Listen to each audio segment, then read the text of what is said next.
प्रार्थना ज्या पद्धतीनं आज विनोद तावडे यांच्याशी भेट झाली, महाराष्ट्रातील खेळाडूंना प्रोत्साहन मिळण्यासाठी नेमकी कुठली पावलं महाराष्ट्र सरकारनं उचलणं गरजेचं आहे असं वाटतं? प्रिपेरेशन आय थिंक मी आधीपासूनच त्याच्यावरती जोर देते. जर प्रिपेरेशन आणि ज्याच्यावरती त्यांनी सँक्शन केलेत गोष्टी ते त्याच्यामध्ये जर लवकरात लवकर मिळाल्या गोष्टी ऑलिम्पिकला जायच्या आधी भरपूर, कारण की जे ऑलिम्पिक असतं ते आपल्याला आधीच माहीत असतं की 4 वर्ष आजपासून 4 वर्ष आहे आणि तुम्ही सिलेक्ट झाला आहेत ऑलिम्पिकसाठी, हे सुद्धा तुम्हाला 1 वर्ष आधी कळतं. तर तेव्हापासूनच जर हेल्पफुल राहिले ते अजून आणि प्रिपरेशन आपण चालू केलं तर आय थिंक जरूर आज 2 मेडल मिळालेत, पुढच्या वेळेला 20 मिळतील. साधारणतः बघायला गेलं तर उत्तरेकडील राज्याच्या तुलनेत महाराष्ट्र कुठेतरी कमी पडतो.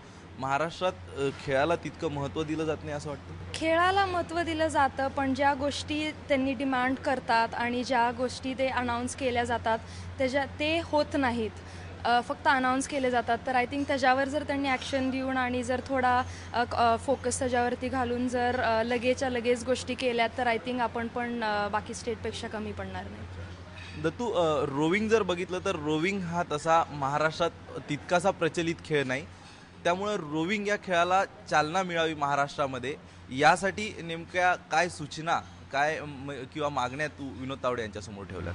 तावडेसोबत सरांसोबत एकच मागण्या ठेवल्या की जे काही प्लेअर निर्माण होतात तर या प्लेअरसाठी जर थोडा सपोर्ट केला, जे नवीन येणारे प्लेअर आहे त्यांनाही असं वाटेल की आता रोईंग केलं पाहिजे, आपण रोईंग गेम हा खेळला पाहिजे. तर त्यांना पण असं वाटेल जेणेकरून की सपोर्ट होतो आहे गव्हर्नमेंटकडून आणि आपण शासनाकडून पण सपोर्ट मिळतो आहे आणि जॉब पण मिळतो आहे. तर यामुळे अजून थोडी प्रगती होऊ शकते रोईंगची. रोविंग खेळाडूबद्दल जर आपण बघितलं, मागे वळून जरी बघितलं तर महाराष्ट्रातील जे तुझ्या आधी साताऱ्याचे खेळाडू आहेत ते सुद्धा आणि तू सुद्धा लष्करातले खेळाडू रोविंगकडे वळतात. यामागचं काय कारण आहे? कारण रोविंग तितकासा हे झालेला नाही अजून. आणि इंडियामध्ये जर तसं बघितलं तर 95% ते 90% इंडियन आर्मीचेच प्लेयर बाहेर खेळतात, बट त्यांना स्टेट थोडं सपोर्ट करतं. आणि म्हणजे इंडियन आर्मीमधून खेळण्याचं कारण असं असतं की इंडियन आर्मीमध्ये सगळ्यात जास्त इक्विपमेंट उपलब्ध केलं जातं आणि इक्विपमेंट समजा डॅमेज जरी झालं तरी नवीन इक्विपमेंट लगेच मागवलं जातं आणि त्या प्लेयरला पेमेंट देऊन त्याची सगळी काही थोडी व्यवस्था करून त्याला रोईंग गेम हा हार्ड असला तरी शिकवलं जातं.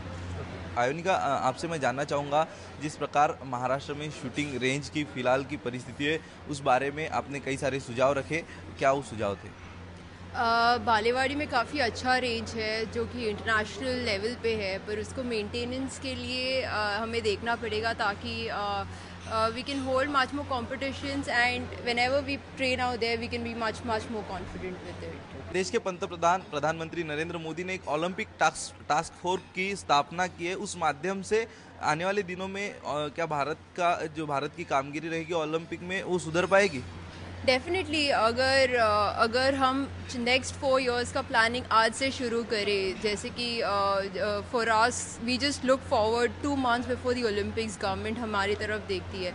सो अगर गवर्नमेंट हमें 4 साल पहले से देखे and they support us, they give us some more confidence, of course just not few, we'll get much more medals. Overall हे केलं पाहिजे, फॅसिलिटीज वाढवल्या गेल्या पाहिजेत. जसं मी आधीपासून म्हणते की ह्याच्यावरती देते की प्रिपेरेशन, जर आता हेच मला म्हणायचं होतं, आता प्रिपेरेशन ऑलरेडी चालू केलं आहे तर आपल्याला दुसऱ्या ऑलिम्पिक आणि तिसऱ्या ऑलिम्पिकची थांबायची पण गरज नाही. हे जर फॅसिलिटीज आणि जर पर्सनली लक्ष दिलं गेलं प्रत्येक प्लेअरवरती तर आपल्याला नेक्स्ट ऑलिम्पिकमध्येच रिझल्ट बघायला मिळतील. तुला काय वाटते, ज्या पद्धतीनं भारताच्या तयारीमध्ये उणिवा राहिल्या होत्या त्या उणिवा या टास्क फोर्सच्या माध्यमातून भरून येईल? हो, भरून येईल. कारण आत्तापासून यांनी 2020ची सुरुवात केली, कारण 4 वर्ष प्रिपरेशनसाठी मिळत आहे. तर या 4 वर्षात तर बरंचच काही चेंज होऊ शकतं. कारण आत्ता समजा जर 2016चा विषय जर घेतला आपण तर ऑलिम्पिकचं स्वप्न आपण 2016पासून सुरू केलं होतं आणि ते 16मध्ये म्हणजे आत्ता पूर्ण झालं. आणि जर आपण 20चं स्वप्न जर आज सुरू केलं तर ते नक्कीच पूर्ण होईल.